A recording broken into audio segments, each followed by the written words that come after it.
Kita just klik dan speaker tu akan ada kembali. So satu lagi yang kita perlu lihat adalah pada device manager dia. Kita right click property kat my computer tu,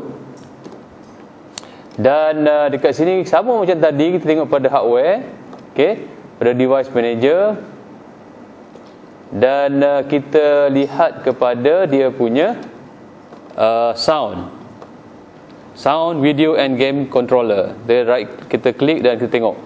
So macam sini kita dah ada semua dia punya driver.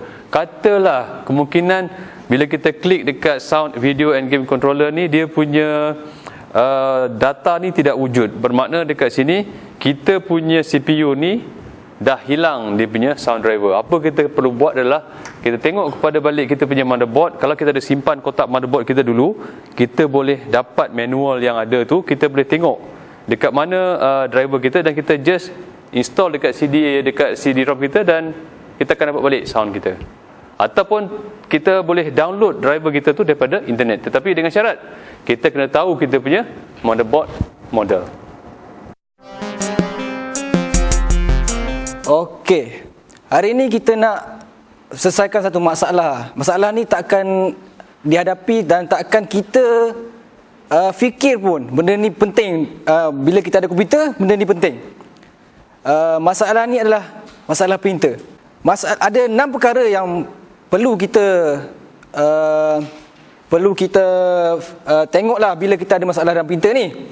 Yang pertama, mula-mula jangan marah dulu. Tengok dulu printer kita tu, kabel dia sambung tak ke power kita.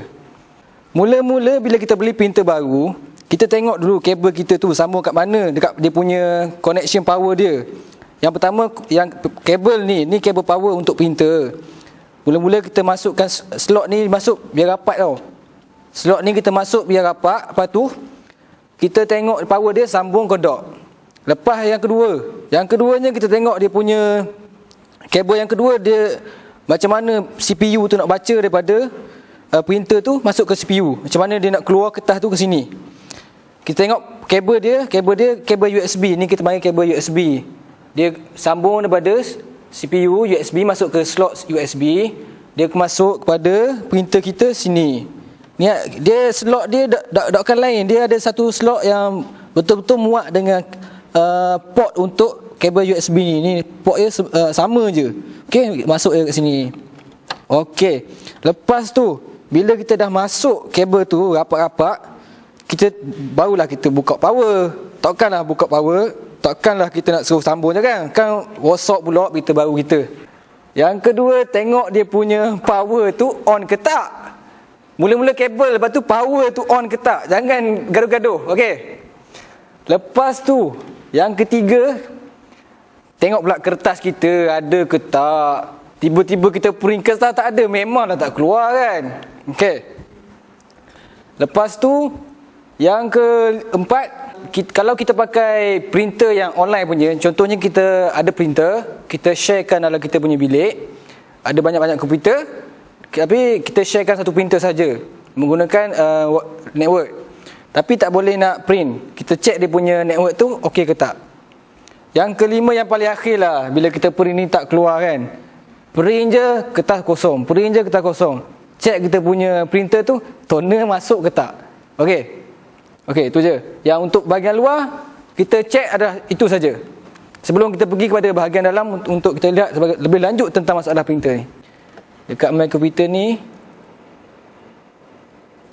kita buka dia punya tu, klik property, right click, klik kanan, dia akan pop upkan satu menu.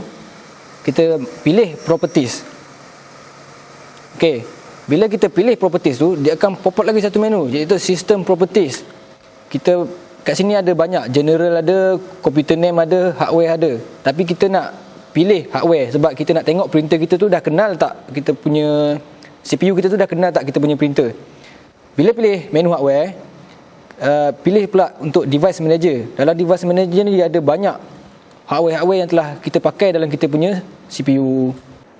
Untuk kat sini dia ada cakap, ada device ni ditunjukkan satu Canon MP160, maknanya printer yang telah kita install tadi, dia ada sedikit problem kat sini. Maknanya perlu kita lakukan sesuatu untuk settlekan sedikit masalah. Dia tak kenal lagi, dia masih tanda soal lagi kat sini. Right click untuk menu Canon MP160 tu, kita update kita punya driver. Lepas kita klik update driver tu, dia akan paparkan satu menu yang sama dengan menu yang kita dah install tadi. Lepas tu kita pilih yes this time only. Lepas kita pilih yes this time only, kita klik next. Program ni akan tanya kita kat mana kita nak cari kita punya driver tu. Kita just pilih install the software automatically recommendation. Lepas tu klik next. Dia akan cuba cari sekali lagi, sebab first tu dia tak kenal lagi. Okey, sekarang ni dia tengah proses macam mana dia nak connectkan printer tu dengan CPU kita.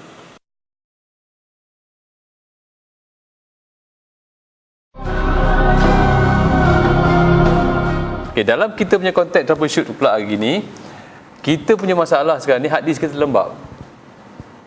Okey, bila kita contoh macam kadang-kadang kita transfer data tu nak transfer tu terlampau lambat tau. So mungkin ada dua ataupun lebih masalah ataupun penyebab dia lah. Yang pertama ialah mungkin IDE kabel dia. Yang kedua mungkin setting BIOS dia. Saya BIOS ni saya kurang faham sikit. Tadi ada kawan saya Husni tu, saya akan panggil dia. So biasanya kalau kita nak tengok berapa banyak kita punya hard disk dalam sesuatu CPU tu, kita pergi kepada My Computer. Okay, dan dekat sini kita tengok ini kita ada C, D, E, F, G, semua kita ada. H pun ada. Maknanya dekat sini PC ni, PC siapa? PC Uji Uji. PC Uji ni dia dah ada, saya rasa tak tahu, saya pun nak kira sesuatu letih juga ni kan. Nanti kita tengok dekat dia punya sistem tu. Dia mungkin ada banyak besar hard disk, mungkin 200 gig ke 120 gig ke, tapi dia dah buat partition siap-siap. So apa tujuan partition ni? Sebenarnya partition ni tujuan ni banyak lah. Kita boleh kita buat partition ni, kita tak mengganggu data-data yang lain. Contohnya macam kalau kita simpan program dekat C, lepas tu program kita ada corrupt, virus, tapi kita cuma bersihkan dekat C saja, tapi D, E dan G semua kita selamat. So tu sebabnya dia buat partition. So nak tahu buat partition ni, tunggu